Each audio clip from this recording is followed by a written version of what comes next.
তো সেদিন গেছিলাম এই মহিলার সাথে দেখা করতে। আর বাচ্চাদের স্কুল থেকে ছুটি দিলে ওরা যেমন করে ও ঠিক তেমন করছিল আমাদের দেখে, অনেকদিন পর দেখা। তো সব ইগনোর করে ওরা একটু চা খাচ্ছিল, আর সৃষ্টির চায়ে দেখো বিস্কুটটা পড়ে গেছিলো। আমরা সেটা নিয়েই হাসাহাসি করছিলাম। বুঝতেই পারছো কিসের মতো লাগছে দেখতে, আমি কিসের কথা বলছি।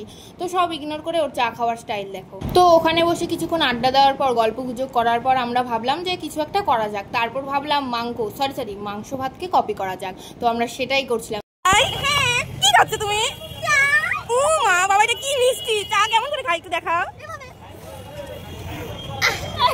তো গাইস, আমার তো একটা বাবাই দিয়ে পোষা নেই যে আমি আরেকটা বাবাই পটিয়ে নিয়েছি। এই বাবাইকে বলছি, বাবাই তুমি কি খাচ্ছো?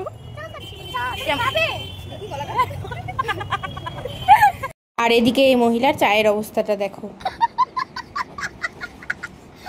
তো ওখান থেকে পাপড়ি চাট খেতে খেতে যে যার বাড়ি চলে আসি। বাড়িতে এসে একটু পরোটা আর মিষ্টি খাওয়ার পর দেখো ভাগ্নিও চলে এসছে। তারপর ওর সাথে খেলছিলাম। বাই, দেখা হচ্ছে পরের মিনি ব্লগ।